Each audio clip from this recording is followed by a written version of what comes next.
Important strong chapter. Strong chapter 99 percentile लाने के लिए सबसे इंपॉर्टेंट है ये स्ट्रॉन्ग चैप्टर। आपका कौन सा स्ट्रॉन्ग है? ओके, अगर स्ट्रॉन्ग चैप्टर है ना, उस पर फिर से काम करो कि उससे क्वेश्चन अगर बनाता है तो छोड़ के नहीं आना सर। क्या छोड़ के नहीं आना? ओके, तो theory completed. Okay, strong chapter. PYQ done, of course strong chapter होगा तो थ्योरी उसको कंप्लीट करो, उसके बाद पीवाईक्यू डन करो। कितने साल का? 5 साल का, ओनली 5 ईयर का। अभी जैन में एग्जाम हुआ ना, देखा ना आपने, जो क्वेश्चन करवाया हूं मैं एरिया से या एनीथिंग कोई भी चैप्टर से, वो डायरेक्ट कॉन्सेप्ट पूछ रहे हैं। किसमें किसमें? जैन में, जो लास्ट ईयर में करवाया हूं। 20 से 25 तक पीवाईक्यू डिस्कशन करवाया था मैं, वो कॉन्सेप्ट कहाँ पूछ रहे हैं? जैन में। ओके, तो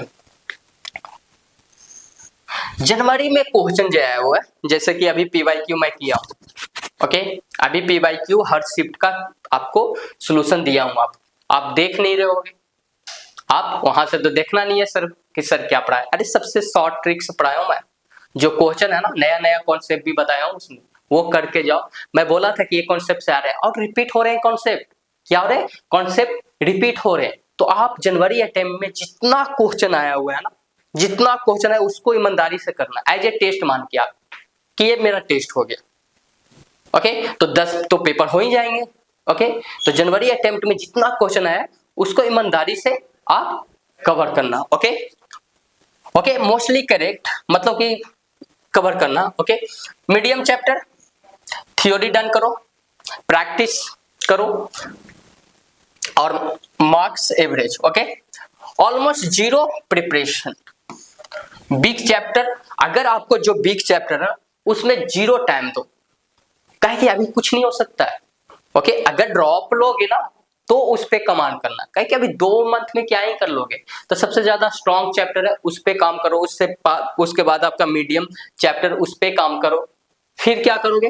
बिग चैप्टर को तो छोड़ ही दो कि ये चैप्टर से मेरा बिग है तो नहीं करूंगा। पीसीएम की बात बोल रहा हूँ, पीसीएम मतलब फिजिक्स केमिस्ट्री मैथमेटिक्स तीनों की बात कर रहा हूँ, ये नहीं मैथमेटिक्स का बात कर रहा हूँ। ओके, तो सर बहुत सारे यूट्यूबर बताता है कि 1 महीने में 4 डालेंगे, 1 महीने में 99% 1 महीने में आईआईटी क्रैक।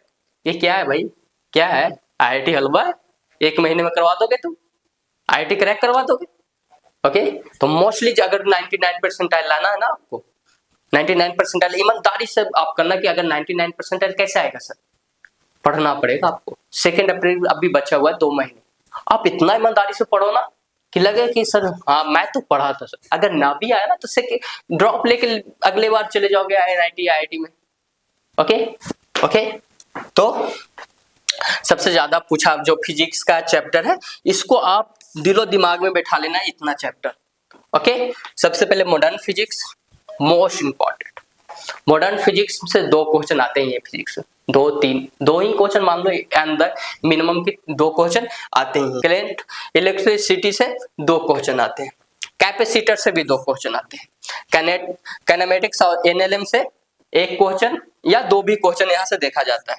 ओके ओके, और वर्क पावर एनर्जी से 1 क्वेश्चन आते हैं, यहाँ से 1 ही क्वेश्चन आते हैं। इलेक्ट्रोस्टैटिक्स से, इलेक्ट्रोस्टैटिक्स बेसिक मतलब कि यहाँ से भी आते हैं। और आरबीडी रख लो, रोटेशन मैकेनिक्स एक और ऐड कर लो 7 आरबीडी, रोटेशन मैकेनिक्स का। रिजिड बॉडी डायग्राम, आरबीडी को क्या बोलते हैं? Rigid body diagram. Moment of inertia से पूछता है कि इसका मोमेंट ऑफ इनर्शिया डी है तो उस पर मोमेंट ऑफ इनर्शिया क्या होगा, वहां से पूछ लेता है। ओके, जेईई मेंस तो बहुत क्वेश्चन आते हैं, यहाँ से भी आते हैं। ओके, ये जेईई एडवांस का ये जो है ना चैप्टर, जेईई एडवांस में बहुत सारे पूछे जाते हैं। ओके, केमिस्ट्री में कौन कौन सा चैप्टर कवर करना है सर? तो सबसे पहले ये सब तो बता ही दिया हूं मैं। ओके, ये क्या? Periodic table, chemical bonding, okay, coordination compound, ये बहुत इंपॉर्टेंट है। आप यहाँ से क्वेश्चन डायरेक्ट आएंगे कोऑर्डिनेशन कंपाउंड में, जहां पे अगर थ्योरी पढ़े होंगे ना, जो भी टीचर से थ्योरी पढ़े वहां से आपको line by line coordination compound में देखा जाता है। यहाँ से अगर पी बोलो, ओके, तो इतना चैप्टर इनऑर्गेनिक में आपको करने कितना है? 1 2 3 4। ओके, ऑर्गेनिक में कितना चैप्टर करना है? GOC, most important. जीओसी क्या, मोस्ट इंपॉर्टेंट। जीओसी से बहुत सारे क्वेश्चन बनाते हैं, ओके। और फिर हाइड्रोकार्बन, फिर अल्कोहल और नेम रिएक्शन। नेम रिएक्शन से भी बहुत सारे क्वेश्चन पूछते हैं, ओके। तो फिजिकल केमिस्ट्री में मोल देख लेना, थर्मोडायनेमिक्स या इलेक्ट्रोकेमिस्ट्री यहाँ से भी आते हैं, ओके। और सॉल्यूशन से भी क्वेश्चन आते हैं, ओके। और मैथमेटिक्स में ऑलरेडी मैं बता चुका हूँ कि कौन सा चैप्टर से कितने क्वेश्चन बनते हो, मिनिमम कितना क्वेश्चन बनते हैं, कितने मैक्सिमम क्वेश्चन बनते हैं। मैट्रिक्स डिटरमिनेंट, उससे पहले 3D वेक्टर रख लो या मैट्रिक्स डिटरमिनेंट, ओके, आपकी लिस्ट में होनी चाहिए। उसके बाद वेक्टर एंड 3D या 3D वेक्टर भी बोल सकते हैं। लिमिट एलसीडी, इसको लिमिट कंटिन्यूटी डिविजिबिलिटी एलसीडी बोल लो, ओके। तो लिमिट कंटिन्यूटी डिविजिबिलिटी से यहाँ से भी क्वेश्चन बनते हैं, ओके। यहाँ से 2 क्वेश्चन मिनिमम बनाता है, ओके। प्रोबेबिलिटी से एक क्वेश्चन आता ही आता है। स्ट्रेट लाइन एंड सर्कल से यहाँ से 2 क्वेश्चन देखने के लिए मिलेगा। अगर दोनों चैप्टर कंबाइंड में आप स्टडी किए हो तो दोनों चैप्टर। अगर 1-2 और ऐड करना चाहता हूं तो कौन सा ऐड कर सकते हो sir, differential equation, area under the curve, area ये डिफरेंशियल इक्वेशन, एरिया, सीक्वेंस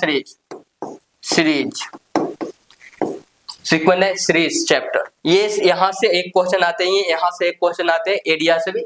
मैं ऑलरेडी बता चुका हूँ कि आप कौन सा चैप्टर, 11 चैप्टर इन मैथमेटिक्स में जो 99% कवर कर गया आपको। बट ये उसमें से भी मोस्ट इंपॉर्टेंट था, मैं बोला था 4 वाले, बट यहाँ से 6 एक जोड़ लो, डिफरेंशियल इक्वेशन, एरिया और डेफिनेट इंटीग्रेशन, ओके। ये सब से क्वेश्चन आते ही आते हैं, ओके। तो फिर इसके जो पढ़ लिखा हुआ पढ़ लेना, ओके। डेली मैथ्स बुक इतना, मतलब कितना घंटा पढ़ना चाहिए, मैं तो लिख दे रहा हूँ 3 घंटे तो पढ़ना चाहिए अगर 99